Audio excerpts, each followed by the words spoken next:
So today on the New How podcast, I'm excited to have Jenn Patrino.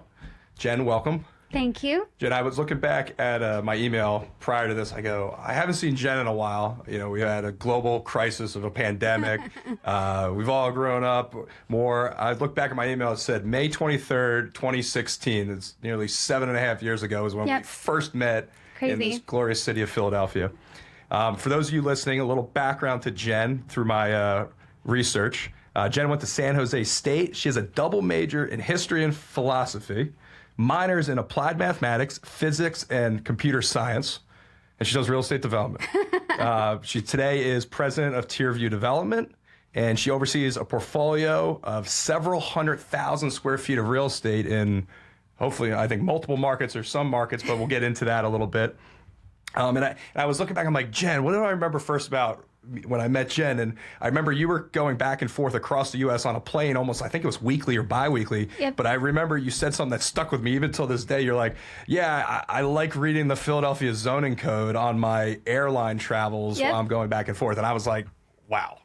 I'm like, so what did I miss? What did I not tell the audience that year? Oh, God.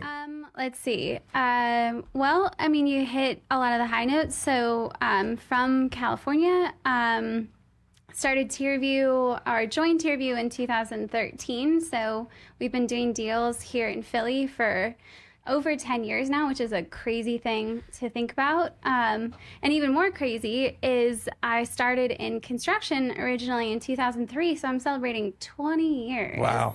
And it started construction. What were you doing for that? I'm just Back in the day, I started in construction just by answering phone calls. I was dating a guy at the time who was working at a construction company, and phone was ringing off the hook. He begged me to come in. Please start answering this. Please answer these phones. And that's how I got my start. So you grew up in California, then you do what everyone else doesn't want to do. You go, oh, I got to go to Philadelphia. Why Philadelphia? Why would you leave California and look at Philadelphia real estate market?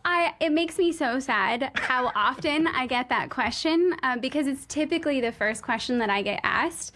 And I'll say on the first part, I knew I was never chill enough to be a Californian, and I was always meant to be an East Coaster.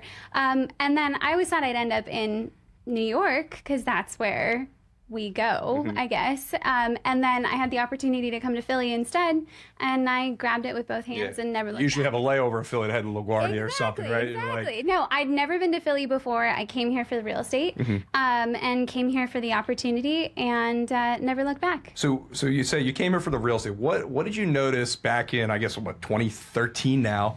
What did you notice in 2013 about Philadelphia real estate that made you like, I got to leave California and I got to never look back? Well, I mean, so 2013, so we chose this market back in 2012, actually. And back in 2012, we're recovering from the global financial crisis. And we started Tierview doing flips in Oakland, California, doing some value add work in Austin, Texas, and then doing adaptive reuse projects here in Philadelphia. So we started with 3 markets, but we started doing very, very different things in 3 different markets. And I saw that we were doing flips, single family flips in Oakland, California for what we were doing adaptive reuse projects, 8 to 10 unit adaptive reuse projects here in Philadelphia. That's pretty easy. And a similar market, Oakland, California, back in 2012 was very comparable to a Kensington market, right? Yeah. Like what it is today. So no, Oakland, California definitely had a lot of the same challenges that Philadelphia did, but I just saw that Philly had a lot of room to grow, and it also seemed like a market that was less crowded with other people trying to get into real estate. And like I said, I always wanted to end up here anyway. So. Yeah. And then talk to me a little bit about, how you got started. You said you were answering phone calls for construction for an ex-boyfriend. You're getting into it. I guess you're making relationships with contractors. Like, how do you go to, I'm going to start buying houses and flipping? Like, talk to me about that transition. Let's see. I spent 10 years doing a bunch of different things in construction. So it was everything from working within subcontractors, answering phones, project management, putting bids together.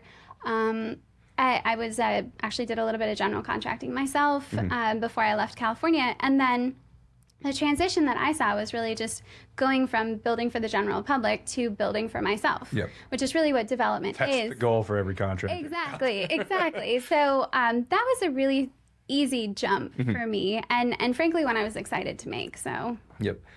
And one question, I guess, I always say, I ask at different points of the podcast. When did you make like your first 100K starting your business? Like, was there a distinct time that you remember going like, wow, I did a project, and it doesn't have to be 100, but it's like substantial where you felt like you had a salary for the year that you made yourself? Yeah. You know, so development's a cash poor business, It is. right? You know, so I wish I could talk about the buckets of cash coming off of the projects, but we're long-term hold, so we don't sell anything, and that's typically when a lot of developers make their money. Yep. But the moment that I had where I was sort of like, I did a thing, I remember I was walking through our first big building that we built ground up, and it was a 50-unit building. And I happened to be alone in the building at the end of the day. It was dark, it was perfectly silent, and we had just gone through our final internal walkthrough, and we were going for CO within the next couple of days, and I had the building to myself, and I was like, wow. I'm gonna blue tape everything. Well, it was just such a great feeling, and it was a feeling of accomplishment. But I will say I judge my success by the quality of my wardrobe, and I like that. I'm very pleased with my wardrobe these days. So Yeah, one thing you touched on, I think a lot of people don't understand is, you know, real estate development is, you know, you're asset rich and cash poor. 100%. And you know, you make money on maybe some, you know, cash flowing projects, and especially in today's market, investors are lucky to get out alive on some of these jobs or call their, you know, limited partners for more capital to try to just keep it going or taking bridge loans. But I think, you know, when you see like the neighborhoods, they come after these developers thinking they're these money grab people. The money grab isn't for decades later sometimes. Yeah. Or 5 years at the minimum usually. Sure. And I think if the general public understood, I also think there might be some better working relationships between developers and the community themselves. But yeah, no, I think you're hitting on the nail on the head on one of the relationships that I think is probably most broken is the relationship between the neighborhood and the developer. But yeah, I mean, we've got a lot of people in line ahead of us before we really see anything. yeah, we're the last ones paid. Absolutely. And sometimes we don't get paid, and we're hopeful that maybe our kids or their kids someday will get paid from it. But Absolutely. Yep. when did you know that entrepreneurship was your thing? You know, you're answering phone calls for somebody else. How do you go to president of Tierview Capital? Like, what was it in you that you're like, I got to do this? I realized I was a really shitty employee. And so part of the reason why Were you working from home back in 2013 too? Well, 2013, I was flying back and forth between California and Philly, but no, the experience that I had, you know, I'd had jobs since I was, 16, 17 years old, and I just consistently saw that other people weren't doing things the way that I would do them, and obviously, as a 17-year-old, that's you've got it all figured out. So, yeah, I just realized I was way too nosy and way too bossy to let other people You're like looking run at something, things. you go, wow, I could have done that in a quarter of the time if this process was just this way. Yeah, absolutely. Yeah. I mean, it was a combination of process. It was a combination of common sense a lot of the times. So I just saw things being done in really large corporate organizations that I thought was really silly. And then I saw other things being done in really small organizations that were going to handicap the business over the long term. Did you have any, like growing up, did your parents own business? Like, because usually I find, because I get asked, I'll do speaking engagements, like, how do you do this? Like, what do you, obviously there's majors in entrepreneurship, but I usually find when I talk to other business owners, like they did something when they were like way younger that like ingrained in them like this spirit. It's easy to look back and connect the dots these days, right? But like I look back, like when I was like 10, 11 years old, I was like slinging these gaming servers and playing video games professionally, like way before it was cool as like a nerd, right? Like, no. Is there anything that you look back on now and you're like, yeah, I was really an entrepreneur here at this point? It's a really interesting question that I've never actually thought of. And I think the answer is probably not. Both my parents were IBMers really, really early on. I was really lucky that I grew up in a household where my dad was a dreamer and my mom was a get-it-doner. Okay. And I had... So you get the visionary and integrator right there in the household. Yep, All right. exactly. So, and my dad raised me in this, learn from what I didn't do, which he was the dreamer, but he wasn't the doer. Yep. So I just learned to dream big and, the big elephant in the room, obviously woman in a man's world, right? I never even questioned that. It was never even a part of my calculus that there was something that I couldn't do because I got lucky with my parents. They were great.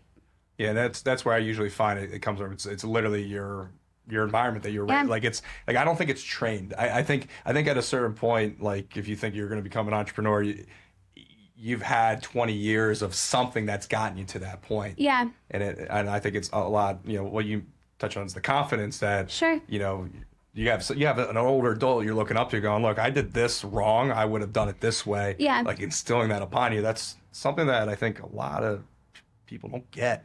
Yeah, no. It's a shame. It's a lot about, people have pieces of it, right? Like they have the curiosity, but they don't have the tenacity to get it done. Yeah. They have the ability to like grind through the work, but maybe they don't have the vision. Yeah. And then luck plays a part too, right? I got really lucky. I was in the right place at the right time to be given the opportunity to take over Tierview.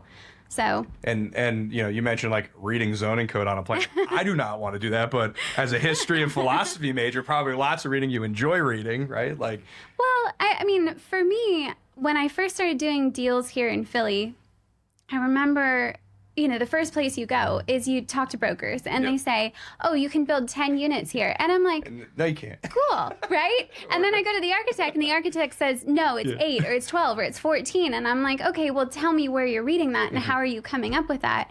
And I'm realizing that, wait a second, I can read this myself. This isn't like tucked away in some like sacred vault that I can't get to. That only us architects know. Yeah, exactly. So as soon as I realized that I had access to that, and other developers weren't looking, and everyone has access to it. It's just a matter of wanting to do it. Well, but the tenacity, right? Like go get it. But it also, nobody else was looking, and it created an edge for us because and I even still see it today. In fact, it just happened to me last week where I was looking at a project and the broker had even had it reviewed by an architect and they had the wrong unit count. It wasn't us, was it? It wasn't you. Of course it wasn't. No, of course it wasn't. All right. Goes without saying. That's good. So you're, and again, like competitive edge when you were coming to this market, you were essentially doing what no one else was willing to do, was not waiting for a third party to go in, but you were going in, understanding, learning how to be an architect or in a way, and using that knowledge to go find some great projects around the city. Yeah, no, I think that's a great way to say it. I think as I've done this for, as long as I've done it, I've realized that the crux of being a good developer is really quarterbacking the project, right? So, and a bad developer, it lets other people take over. They don't understand what their role is. So my role isn't to be the architect. My role isn't to be the zoning attorney. My role is to, number one, bring the best people together, make sure they're communicating well, and having a good idea of what the project should be. So if you let any one of those people kind of take over and run with it, if you have an architect who maybe isn't as in touch with construction, you could end up with a project that's not buildable. That happens. That's how I get a lot of my clients. Exactly. So it's understanding the holistic approach, and I think you as a developer, coming from your experience of answering phone calls at a construction office, like let alone, I feel like anyone in this industry should have to go do that for a month as a prerequisite to like be able to build or do anything or develop in the city. So slowly working your way into a position to be part of an epic development company. Talk about so Philadelphia, are you in any other markets? Were you in any other markets? Like, yes. because your website says Austin, Texas. Yes. I wrote that down here. No. So let's see. I took over in 2013. So the partnership was originally in 2012. Yep. And I took over in 2013. And I came on board simply to be a project manager for construction. Yep. And at that point in time, like I said, we had Oakland, California, Austin, Texas, and Philadelphia. So we no longer have any of the flips, not surprisingly, from Oakland, California, but we still own a 26-unit project in Austin, Texas.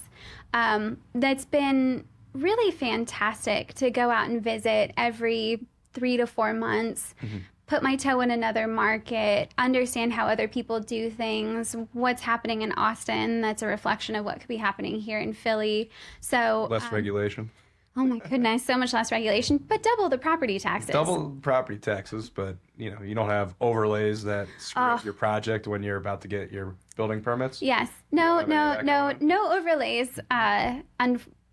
Gloriously, yes. But we haven't been active in any other markets for a while, which has been good and bad, I think. So it's allowed us to be fully focused on Philadelphia and understanding what the process is of getting things done here, which I think if you sort of spread yourself a little bit too thin, you lose that expertise. Yep. But we're on the hunt, and I think we'll probably be showing up in at least 1 or 2 new markets in the next couple of years. No, that's great. I want to talk about the elephant in the room that everybody has in their room. Last episode, we had Brian Green who talked about his dream was to own an elephant, which was really funny. That's wonderful. We all have an elephant in our room today as developers, and it's these interest rates that have doubled over the last year and a half, 2 years here, that have caused homeowners having problems buying homes, caused us as developers having to go back to limited partners.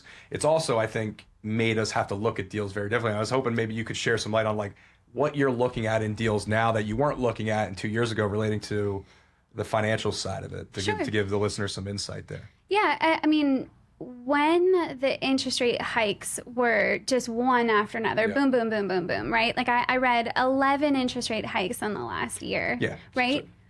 So crazy, fastest since the 80s, wild. And when we were living in that world, the problem was how quickly are the rates going to go up and how far up are they going to go, right? So where we're at right now, we're in a different place. So I was speaking with an investor the other day, and he said it wonderfully elegantly. He said the amplitude of how far the rates can go up from here is much lower than it was 12 months ago, right? So back 12 months ago when we were underwriting deals, it was, well, we need to put a contingency in here, essentially on top of your interest reserve of how high could these interest rates go, and stress testing our deals, 150, 200 basis points higher on the interest rate than we ever potentially thought was realistic before, and that was a baseline, right? It almost covered you. It's crazy. It's it was testing at 200 basis points. You're like, we're at 3-4%. Like, it can't go higher than 200 basis points. No, I mean, it's like, and how much interest reserve do you need in a floating rate environment where you're buying your loan at 4.5% and it's going to go up to 10%? Yeah, in the market today, when I talk to people about it, I'm like, today is like, it's a gladiator war. It's the gladiator wars between the LPs right now. It's like, who's got the strongest LP gladiator in their corner that's just like, here's another stack of hundreds. Here's another stack of hundreds, because that's what these investors are having to do right now, right? Yeah. Like they have an interest reserve through construction, so going on construction for 14, 16 months. All of a sudden you get to the end, you're like, well, we came in under budget, but there's no money left. What the hell happened? Yeah. Well, your interest rate's been taken up every month, clearing out that interest reserve. Like, well, now you got to put up another 100, 200 grand. It's that's on a small project. Yeah. The big ones, it's 7 figures, some of them. Yeah. And I think that tracking your interest reserve, always crucial. But when it catches you by surprise, I think it's the worst. Yep. Communicating to your investors as far in advance as possible of, hey, this is what we think is going to happen. I think we're actually in a great space in Philly because the rents have stayed solid. Yep.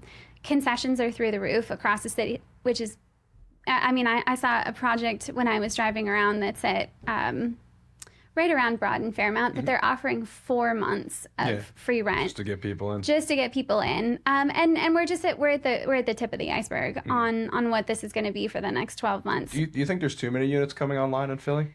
I saw a wonderful chart on CoStar, and I was actually looking at it before I came today, and it was published in June, and it had a comparison between the number of units currently under construction versus the number of units currently starting. So we are at an all-time high on the number of units being constructed currently, and at a more than 5-year low on the number of units starting. Correct. So, are we overbuilding temporarily? Potentially. If you compare what we're building right now to the long-term needs of how much housing we need in Philly, we're actually still underbuilding. We are. Yep. But we do have a bit of a glut coming. Yeah, we've because I have a client ask us, like, last year we were responsible for 17% of all the approved single multifamily. Oh my gosh! Congratulations. Yeah, it's wild. You're like, wait, we did that many? But we start looking at the data. We're, obviously, we're in other markets too. We're in 5 markets where we operate. But, you start looking at the projects, they're like, yeah, we're going to hold. We're not going to go through permits. We're going to get this thing zoning approved, let it sit, because we still can't pencil the construction cost. Yeah. So I do think, to your point, there's a glut of over construction right now because, but I am starting to get phone calls from contractors going, hey, do you know anyone that has projects upcoming? Because they're looking at their, 9-month pipeline from today, and it's looking a little gruesome compared to what they're typically used to, where there's so much that they can't handle it. Yeah. So I definitely know. And then from the permitting side of things, talking with other people in the BIA and in the industry, I'm predicting in 24 that the permitting in the city of Philadelphia is going to come to almost a screeching halt. Yeah. The people down at L&I are going to be looking around going, where's all the building permits that we're supposed to review? Well, I mean, they deserve a break. They've had a really hard life. But, the city doesn't work that way, right? The city's going to work, hey, where's my building revenue coming in? And I can tell, at least on my end, my investors that do, the 50 to 100 unit projects, they're looking in other markets right now because they're having trouble penciling those type of projects here in the city. The only stuff that's really penciling that I'm aware of is 100 unit plus stuff. Yeah. Because if you have a 20% vacancy or 30% vacancy on that 100 unit, you're still making your payment. You do a 20 unit building and have 6-7 units that aren't rented. You're barely covering your mortgage right now. Yeah. And that's what at least the feedback I'm hearing from a lot of my clients are like, yeah, we love Philly, but you add on all this extra regulation, right? All these new overlays that have been thrown into the mix, as I'm sure you said 11 interest rate hikes. I'm sure you can, there's been 60 zoning over regulations in the past 3 years here. What do we not want buildings anymore? Well, I mean, Philly's had a love-hate relationship with building for a really long time. They have. But, I mean, I think what we're experiencing right now is the confluence of events. Like, everyone wants to talk about, okay, interest rates, fine, whatever. But, interest rates were insanely low before, so super cheap money. Then you had qualified opportunity zones, and you had the change of the tax abatement. And all 3 of those things came together to this rush for permits. Yep. And now people are stepping back saying, well, can I actually build it? Yep. Did the architect design something that I can actually build? Those details look nice until you got to get the bid from the contractor.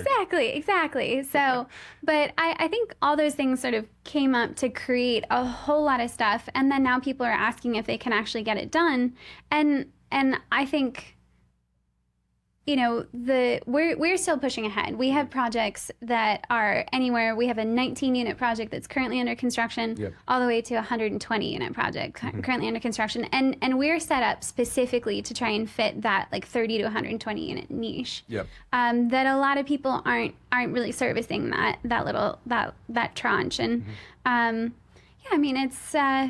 You stick to your underwriting guns, and you swallow the fact that the interest rates are going to be high for a while, and we're in a place where construction costs are leveling off, and land prices are adjusting, and it's all going to be okay. Yeah, well, it's optimism, right? So I do believe it will settle out. I just don't know how long that yin yang is going to be from the massive construction that's going on right now. But I think it's going to end up. I mean, as a developer, you have to be an optimist, right? Like your deals. Kelly's gonna explode. You have to count on growth in order for your deals to make sense. So the optimism's baked in. You just have to make sure you don't get overly optimistic, right? Yeah, exactly. You're projecting sales prices that don't exist yet. Oh, yeah. Or rentals that don't exist yet. Right, exactly. President of Tierview Development, what's been the biggest challenge today? Like building the structure of the business, right? Like maybe talk about how many employees you currently have, maybe some goals for what you're trying to set up. Yeah. You know, talk about some of the challenges from like the business operator side. Yeah. Wow. Where to start? So we currently have a staff of 18, and that includes property management and construction being in-house.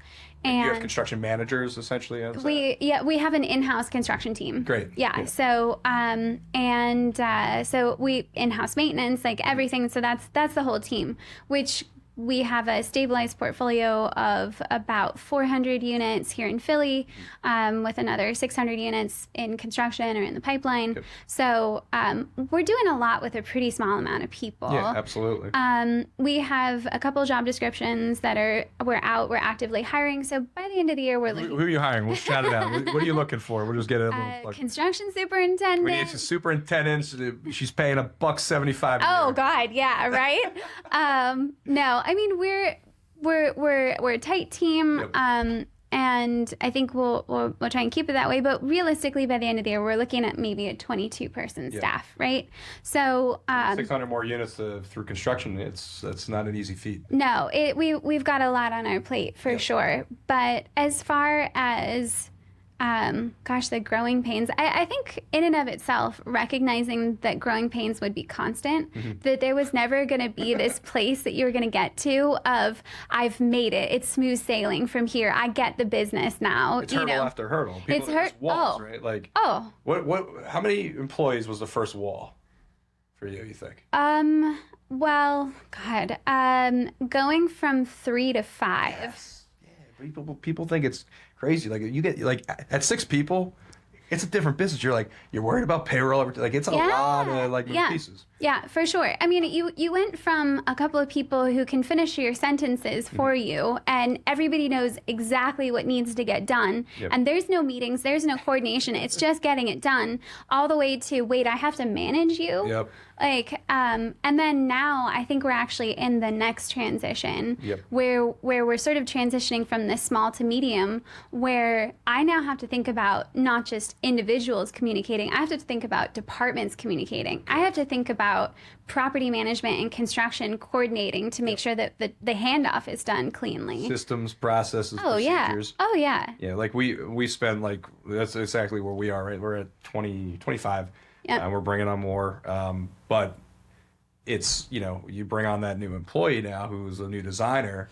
We have a standard of our schematic design packages that go out that you can't just be like, do the schematic design, make it look pretty. No. Like, here's the North arrow, right? Like it has all the components to it that you have to write down and document that process in order to go from 25 to 35 people. Yep. Because I made a mistake. I ran my business all the way up. I was at just about 35 people at one point pre-COVID and brought it back because COVID shakes stuff up. You can't handle all that with not everyone having a system processes managing those expectations properly. Yeah, no, so. I mean, we were one of the few organizations that I know of that didn't contract over COVID. And I think that that's more of a statement of we were possibly too small going into COVID as opposed to getting it right going into COVID. Yeah, I mean, we've managed to do a lot with a small team, and the transition points, those are the major ones, but every single year I sit down and write my strategic plan for the year, right? And not only do I write an annual strategic plan, but I take a step back and try and think, where do I want Tierview to be 3 years from now, 5 years from now? Are you using any software or program, or are you running Traction or any of these EOS programs? Yeah, so we do use the Traction system. Great. So we use the Power 7. Gino Wickman's the father I never had. Oh, nice.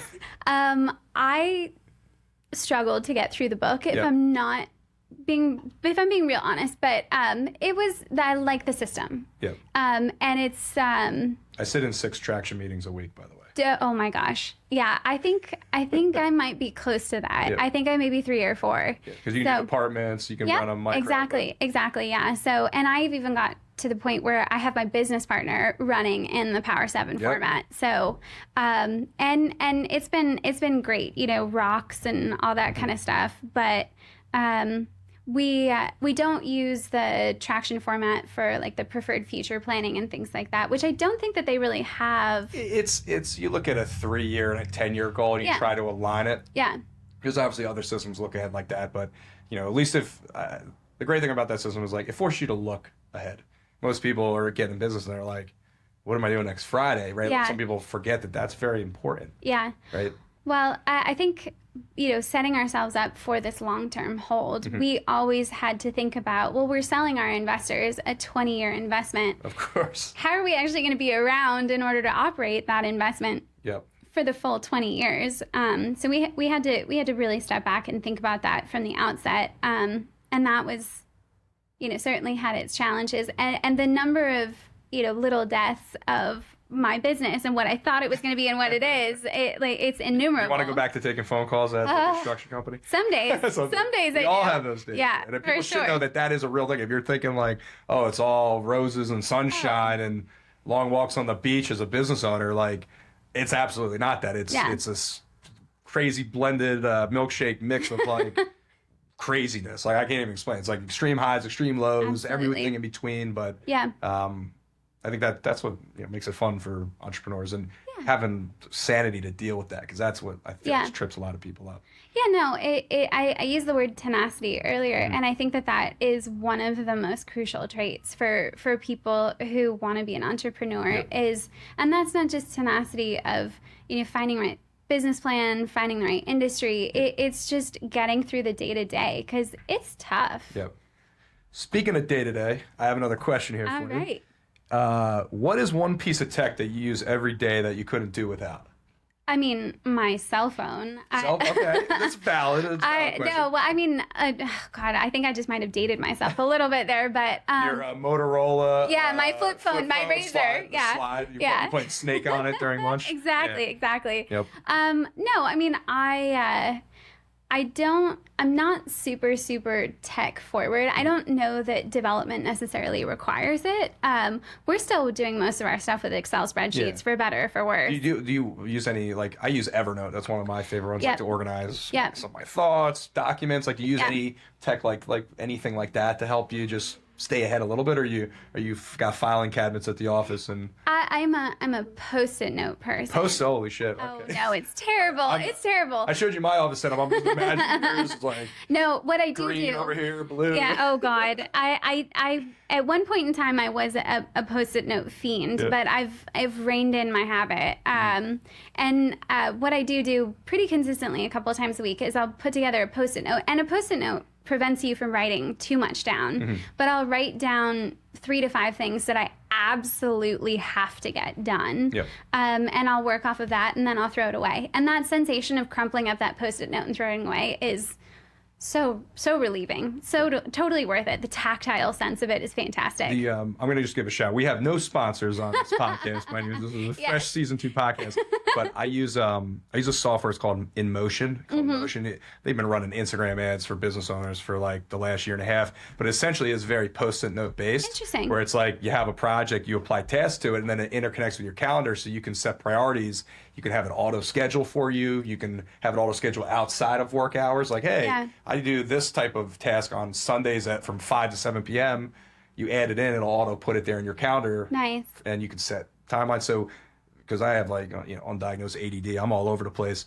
But that allows me to like just keep my thoughts at like a Post-it note. Yep. And I do use the Notes app in my phone robustly. Is there like subfolder structures? Like I use it when I don't know actually. I usually don't think so. I use it when someone's like tells me something like, oh, let me write that down. Yeah. Yeah, I've been trying to switch it to put it in Evernote, but it's not. No, I just similar to a Post-it note, and just making sure that I'm if I promise someone I'm going to follow up on something, I'll put it in a notes folder. Is that things a like big that. Post-it note on your desktop? No, I typically like those little things. That's one of the things as an entrepreneur I've learned is if it's a small task, get it done immediately. Yeah. Don't let your brain lose it. Just get it done. Yeah. And how to prioritize those things, and how do you get through 100 emails a day, 200 emails a day is. Select all, delete is usually what I do. That's a beautiful thing. That's kind of no. But yeah, I mean, that in and of itself is the time management, and just those quick things. Okay, we had a conversation. I promised you I'm going to follow up on something. I'll put that note in my notes folder, and then as soon as I get back to my desk, I'm trying to get that off my plate. Go back to, let's take yourself back to yourself playing on your Motorola Slide Oh my gosh. stylus phone. What's one thing you wish you could tell yourself back then that you know today? Oh God, this is gonna sound terrible, but It's okay. don't change a thing. Like, hang in there. It's gonna suck sometimes, but the ride's worth it, and life is better than you ever thought it could be. Yep. So definitely not without its bumps, but. Well, Jen, I just want to say I had a lot of fun on this podcast. I learned a lot more about you. I think, not only think, you gave a lot of gems that I think, especially people in the Philadelphia marketplace, are going to take and hopefully feel better about their current situation, because everyone's dealing with a lot of things in this marketplace. But thank you for coming on the My show pleasure. today. Absolutely. Everyone gets one last parting sentence. I don't know if you have like a quote, Oh gosh. like anything. One last sentence to just maybe inspire those listening that are looking to start their own business or real estate endeavor. Yeah, no, I guess it's just hang in there. Hang in there. Every day is going to be a best day ever. Awesome, Jen. Thank you so My much. pleasure. Thank you for having me. Yeah. That's it.